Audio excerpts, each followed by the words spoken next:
ഇന്നത്തെ നമ്മുടെ സ്പെഷ്യൽ നിങ്ങൾ ആരും ഇതുവരെയും ട്രൈ ചെയ്ത് നോക്കിയിട്ടില്ലാത്ത ഒരു അടിപൊളി വെറൈറ്റി റെസിപ്പിയാണ്. നമ്മുടെ ഈ വീഡിയോ കണ്ടുകൊണ്ടിരിക്കുന്ന സമയത്ത് നിങ്ങൾക്ക് ഇഷ്ടപ്പെടുകയാണെങ്കിൽ ഒന്ന് ലൈക്ക് ചെയ്തേക്കണേ. അതുപോലെ തന്നെ നമ്മുടെ ഈ ചാനൽ ആദ്യമായിട്ട് കാണുന്നവരും ഇതുവരെയും സബ്സ്ക്രൈബ് ചെയ്യാത്തവരും പ്ലീസ് ഒന്ന് സബ്സ്ക്രൈബ് ചെയ്തേക്കണേ. ഞാനിടുന്ന വീഡിയോസ് ഉടനടി കിട്ടുന്നതിനായി സബ്സ്ക്രൈബ് ബട്ടന്റെ തൊട്ടടുത്ത് കാണുന്ന ബെല്ലൈക്കൺ കൂടി ക്ലിക്ക് ചെയ്തിട്ട് ഓൾ എന്ന ഓപ്ഷൻ എനേബിൾ ചെയ്യാനും മറക്കല്ലേ. അതിനെതിരായിട്ട് ഞാനിവിടെ 1 കപ്പ് ചെറുപയറാണ് എടുത്തിട്ടുള്ളത്. ഞാനിപ്പോൾ അളവ് കപ്പിന് 250 ml കപ്പിന് 1 കപ്പ് ചെറുപയറാണ് എടുത്തിട്ടുള്ളത്. ഇതുപോലത്തെ അളവ് കപ്പ് ഇല്ലാന്നുണ്ടെങ്കിൽ ചായയും വെള്ളമൊക്കെ കുടിക്കുന്ന ഗ്ലാസിന്റെ അളവില് ചെറുപയറും അതുപോലെ ബാക്കിയെല്ലാം ആ ഗ്ലാസിന്റെ അളവിൽ തന്നെ അളന്നിട്ട് എടുക്കാം. ഇനി ചെറുപയർ വെള്ളം ഒഴിച്ച് 2-3 പ്രാവശ്യം ഒന്ന് കഴുകി വൃത്തിയാക്കി എടുക്കാം. കുത്തു വെക്കേണ്ട ആവശ്യമില്ല, ജസ്റ്റ് ഒന്ന് കഴുകി വൃത്തിയാക്കി എടുത്താൽ മതി. എന്നിട്ട് ഇതിന്റെ വെള്ളം മാറാൻ വേണ്ടിയിട്ട് ഒരു അരിപ്പയിൽ കുറച്ച് സമയം ഇട്ട് വെക്കാം. അല്ലാന്നുണ്ടെങ്കിൽ കോട്ടൺ ടവലിൽ ഒന്ന് തുടച്ചിട്ടെടുത്താലും മതി. ഇപ്പൊ ഞാൻ അരിപ്പയിലിട്ട് വെച്ചിട്ടുണ്ട്. ഇപ്പൊ ഇതിന്റെ വെള്ളമൊക്കെ മാറി, ചെറിയൊരു നനവുണ്ട്, കുഴപ്പമൊന്നുമില്ല. വെള്ളം മുഴുവനും മാറി കിട്ടിയിട്ടുണ്ട്. ഇനി ചെറുപയർ ഒന്ന് നമുക്ക് വറുത്തെടുക്കാം. ചൂടായി കിടക്കുന്ന ഒരു പാനിലേക്ക് ഇട്ട് കൊടുക്കാം. എന്നിട്ട് മീഡിയം ഫ്ലെയിമിൽ ഇട്ടിട്ട് ഒരു ഗോൾഡൻ നിറം ആവുന്നത് വരെ, ഈ ചെറുപയറിന്റെ നിറം ഒന്ന് മാറണം, അതുവരെയും നമുക്കൊന്ന് വറുത്തെടുക്കാം. ഇപ്പൊ ചെറുപയറിന്റെ നിറമൊക്കെ മാറി നല്ലൊരു മണം വരുന്നുണ്ട്. കണ്ടില്ലേ, ചെറിയൊരു ഗോൾഡൻ നിറം ആയിട്ടുണ്ട്. ഇനി നമുക്കിത് ചൂട് മാറാൻ വേണ്ടിയിട്ട് വേറൊരു പാത്രത്തിലേക്ക് മാറ്റി വെക്കാം. ഇനി അതേ പാനിൽ തന്നെ പയർ എത്ര കപ്പാണോ എടുത്തിട്ടുള്ളത് ആ കപ്പിന്റെ അളവിൽ തന്നെ 1 കപ്പ് നിലക്കടല ഒന്ന് റോസ്റ്റ് ചെയ്തെടുക്കാം. ഞാനിപ്പോ പച്ച നിലക്കടലയാണ് എടുത്തിട്ടുള്ളത്. റോസ്റ്റ് ചെയ്ത നിലക്കടലയാണെന്നുണ്ടെങ്കിൽ 1-2 മിനിറ്റ് ചെറുതായിട്ട് ഒന്ന് ചൂടാക്കി എടുക്കാം. ഇത് റോസ്റ്റ് ചെയ്യാത്ത പച്ച നിലക്കടല ആയതുകൊണ്ട് കുറച്ച് സമയം ഒന്ന് വറുത്തെടുക്കുകയാണ് ചെയ്യുന്നത്. അതിന്റെ തൊലി നമ്മൾ പിടിച്ചു നോക്കുന്ന സമയത്ത് അതിന്റെ തൊലിയൊക്കെ നമുക്ക് മാറി കിട്ടണം. അപ്പൊ അത് നിലക്കടലയും റോസ്റ്റായി കിട്ടിയിട്ടുണ്ട്. ഇനി ഇത് ചൂട് മാറാൻ വേണ്ടിയിട്ട് ഒരു പാത്രത്തിലേക്ക് മാറ്റി വെക്കാം. ചൂട് മാറി കഴിഞ്ഞതിന് ശേഷം അതിന്റെ തൊലിയൊക്കെ നമുക്ക് എടുത്ത് മാറ്റാവുന്നതാണ്. ഇനി വീണ്ടും ഒരു കടായി ചൂടാക്കാൻ വെച്ചിട്ടുണ്ട്. ഇതിലേക്ക് 1 ടേബിൾ സ്പൂൺ നെയ്യ് ഒഴിച്ചു കൊടുക്കാം. നെയ്യൊന്ന് ചൂടായതിനു ശേഷം ഇതിലേക്ക് കുറച്ച് കശുവണ്ടി പരിപ്പും അതുപോലെ തന്നെ കുറച്ച് ഉണക്കമുന്തിരി ചെറുതായിട്ട് കട്ട് ചെയ്തും കൂടെ ഇതിലേക്ക് ചേർക്കുന്നുണ്ട്. ഇതൊരു സ്പെഷ്യൽ ഇൻഗ്രീഡിയന്റ് ആണ്, നല്ലൊരു പ്രത്യേക ടേസ്റ്റ് കിട്ടും ഇതും കൂടെ ചേർത്ത് കൊടുക്കുമ്പോൾ. ഞാനിപ്പോ 1 ടേബിൾ സ്പൂൺ, നിങ്ങൾക്ക് എത്രയാണോ കയ്യിലുള്ളത് അത്രയും കുറച്ച് കശുവണ്ടി പരിപ്പ് ചെറുതായിട്ട് കട്ട് ചെയ്തെടുക്കുക. അതുപോലെ തന്നെ ഉണക്കമുന്തിരിയും ചെറുതായിട്ട് കട്ട് ചെയ്തെടുക്കുക. ഞാനിപ്പോൾ 2 ഓരോ ടേബിൾ സ്പൂൺ വീതമാണ് ചേർത്ത് കൊടുക്കുന്നത്. എന്നിട്ട് ഇതൊന്ന് നമുക്ക് ഉണക്കമുന്തിരിയൊക്കെ ഒന്ന് വീർത്ത് വരുന്നത് വരെ ഒന്ന് റോസ്റ്റ് ചെയ്തെടുക്കാം. ഇപ്പൊ ഉണക്കമുന്തിരിയും കശുവണ്ടി പരിപ്പിന്റെ ഒക്കെ നിറമൊക്കെ മാറി ഉണക്കമുന്തിരി വീർത്ത് വന്നിട്ടുണ്ട്.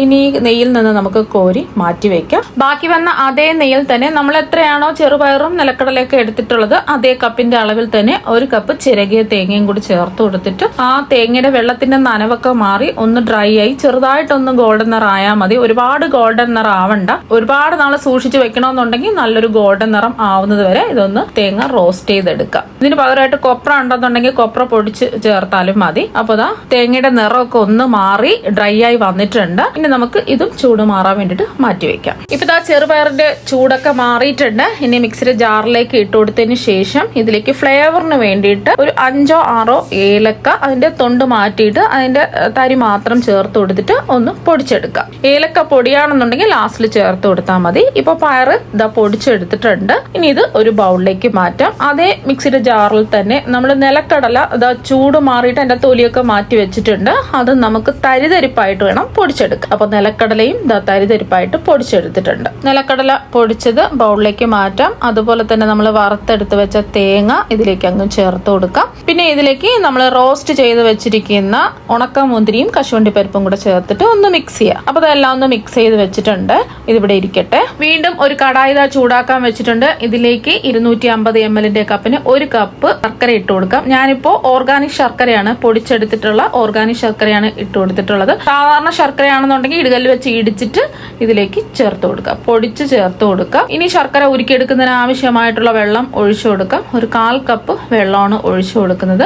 കല്ലും മണ്ണും ഉള്ള ശർക്കരയാണെന്നുണ്ടെങ്കിൽ ഒന്ന് ഉരുകി വന്നതിന് ശേഷം അരിച്ചൊഴിച്ചിട്ട് വീണ്ടും 1 നൂൽ പാവ് ആവുന്നത് വരെ ഇതൊന്ന് ഇളക്കി കൊടുക്കുക. ശർക്കര പാനി റെഡിയാക്കി എടുക്കാം. ഇപ്പൊ ഞാനിപ്പോ ഓർഗാനിക് ശർക്കര ആയതുകൊണ്ട് കല്ലും മണ്ണ് അഴുക്കൊന്നും ഇല്ലാത്തത് കൊണ്ട് ഞാൻ അരിച്ചൊഴിക്കുന്നില്ല. കുറച്ച് സമയം ഇതുപോലെ ഇളക്കി പതഞ്ഞു വരുന്ന സമയത്ത് നമ്മൾ പിടിച്ചു നോക്കാം. പിടിച്ചു നോക്കുന്ന സമയത്ത് ജസ്റ്റ് ഇതിന്റെ ചൂട് മാറിയിട്ട് വേണം പിടിച്ചു നോക്കാനായിട്ട്, അല്ലെങ്കിൽ കൈ പൊള്ളി പോകും. അപ്പൊ പിടിച്ചു നോക്കുന്ന സമയത്ത് ഒരു നൂല് പോലെ വരും ശർക്കര പാനി. അപ്പോൾ നമുക്ക് പൊടിച്ചു വെച്ചതെല്ലാം ഇതിലേക്ക് അങ്ങ് ചേർത്ത് കൊടുക്കുക. ഫ്ലെയിം കുറച്ച് വെച്ചിട്ട് പൊടിച്ചു വെച്ചതെല്ലാം ചേർത്ത് കൊടുത്ത് ഒന്ന് ഇളക്കി യോജിപ്പിച്ചെടുക്കുക.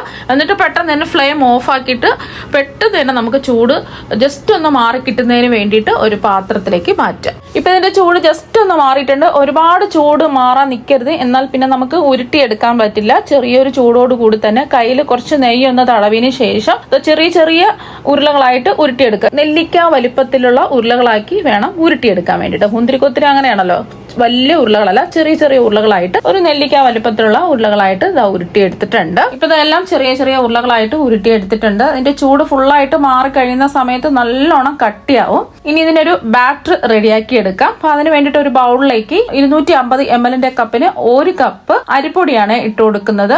നമ്മള് ഇടിയപ്പം പത്തിരിക്കൊക്കെ എടുക്കുന്ന ഒട്ടും തരിയൊന്നും ഇല്ലാത്ത വറുത്ത പച്ചരിപ്പൊടി വേണം ഇതിനായിട്ട് എടുക്കാൻ. ഇതിന്റെ കൂടെ തന്നെ നമ്മൾ ഒരു 1/4 കപ്പ് മൈദയും കൂടെ ചേർത്ത് കൊടുക്കുന്നുണ്ട്. ഇതിലേക്ക് പിന്നെ ആവശ്യത്തിനുള്ള ഉപ്പ് ചേർത്ത് കൊടുക്കാം. ഒരു 1/4 ടീസ്പൂൺ ഉപ്പും അതുപോലെ തന്നെ ഒരു 1/4 ടീസ്പൂൺ മുതൽ 1/2 ടീസ്പൂൺ വരെ നമുക്ക് മഞ്ഞൾപ്പൊടിയും കൂടെ ചേർത്ത് കൊടുക്കാം. മഞ്ഞൾപ്പൊടിക്ക് പകരം നിങ്ങൾക്ക് food colour, yellow food colour വേണമെന്നുണ്ടെങ്കിലും ഒരു ഡ്രോപ്പ് ചേർത്ത് കൊടുക്കാം. ഞാനിപ്പോ 1/4 ടീസ്പൂൺ ഉപ്പും 1/4 ടീസ്പൂൺ മഞ്ഞൾപ്പൊടിയും കൂടെ ചേർത്തിട്ട് ഒന്ന് മിക്സ് ചെയ്യണേ. അപ്പൊ അതാ ഒന്ന് മിക്സ് ചെയ്തെടുത്തതിന് ശേഷം നമുക്ക് ഇതിലേക്ക് വെള്ളം ഒഴിച്ചു കൊടുക്കാം. ഞാനിപ്പോ കുറച്ചായിട്ട് വെള്ളം ഒഴിച്ചു കൊടുക്കുകയാണ്. ഒരുമിച്ച് വെള്ളം ഒഴിക്കരുത്. നമ്മൾ എടുക്കുന്ന അരിപ്പൊടിക്ക് അനുസരിച്ച് വെള്ളത്തിന്റെ അളവിന് വ്യത്യാസം ഉണ്ടാവും. അപ്പൊ ഞാനിപ്പോ കുറച്ചായിട്ട് വെള്ളം ഒഴിച്ചിട്ട് ലാസ്റ്റിൽ എത്ര കപ്പ് വെള്ളം ഒഴിച്ചെന്ന് ഞാൻ പറഞ്ഞുതരാം. അപ്പൊ അതാ കുറച്ച് വെള്ളം ഒഴിച്ചിട്ട് കട്ടകളൊന്നും ഇല്ലാതെ ഇതുപോലെ മിക്സ് ചെയ്ത് യോജിപ്പിച്ചെടുക്കുക. ഞാനിപ്പോ അളവ് കപ്പിന് തന്നെയാണ് 1/4 കപ്പ് വെള്ളമാണ് ഇതിലേക്ക് ആവശ്യമായിട്ട് വന്നിട്ടുള്ളത്. ഈ ഒരു കട്ടിക്ക് വേണം ബാറ്റർ റെഡിയാക്കി എടുക്കാൻ. ഒരുപാടങ്ങ് കട്ടി കൂടി പോവാനും പാടില്ല, ഒരുപാടങ്ങ് ലൂസായി പോവാനും പാടില്ല. ഇതുപോലെ ഈ ഒരു കട്ടിക്ക് ബാറ്റർ റെഡിയാക്കി എടുക്കാം. ഇനി നമ്മൾക്ക് ഓരോ ഉരുളകളായിട്ട് ഇതിലേക്ക് ഇട്ട് കൊടുത്ത് ഡിപ്പ് ചെയ്തതിന് ശേഷം ബാറ്ററിൽ ഡിപ്പ് ചെയ്തെടുത്ത ഓരോ ഉരുളകളും ചൂടായി കിടക്കുന്ന എണ്ണയിലേക്ക് ഇട്ട് കൊടുക്കുക. മീഡിയം ഫ്ലെയിം വെച്ച് കൊടുക്കുക. 2 ബാച്ചായിട്ടാണ് ഞാൻ ഫ്രൈ ചെയ്തെടുക്കുന്നത്.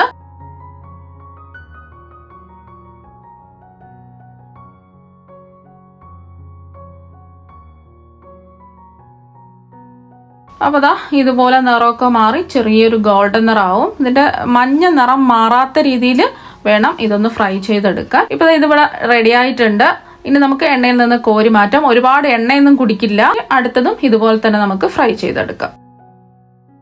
അപ്പൊ നാടൻ രീതിയിലുള്ള മുന്തിരിക്കൊത്ത് ഇവിടെ റെഡി ആയിട്ടുണ്ട്. നല്ല മണവും നല്ല ടേസ്റ്റുമാണ് ഈ മുന്തിരിക്കൊത്തിന്. അപ്പൊ നല്ല ക്രിസ്പി ആയിട്ടാണ് ഇരിക്കുന്നത്. എത്ര നാൾ വേണമെങ്കിലും ഇത് സൂക്ഷിച്ചു വെക്കാൻ പറ്റും. നമ്മൾ തേങ്ങ മാത്രം വറുത്തെടുക്കുന്ന സമയത്ത് ഒരു ഗോൾഡൻ നിറമായിട്ട് വറുത്തെടുക്കുക. എങ്കിലും നമുക്ക് മാസങ്ങളോളം ഇത് സൂക്ഷിച്ചു വെക്കാൻ പറ്റും. അപ്പൊ നിങ്ങൾ എന്തായാലും ഇതുപോലെ മുന്തിരിക്കൊത്ത് ഒരു പ്രാവശ്യം ഒന്ന് ട്രൈ ചെയ്ത് നോക്കുക. തീർച്ചയായും നിങ്ങൾക്ക് എല്ലാവർക്കും ഒരുപാട് ഇഷ്ടമാകും. അപ്പൊ നമുക്ക് മറ്റു വെറൈറ്റി വീഡിയോ ആയിട്ട് വീണ്ടും കാണാം. Thank you.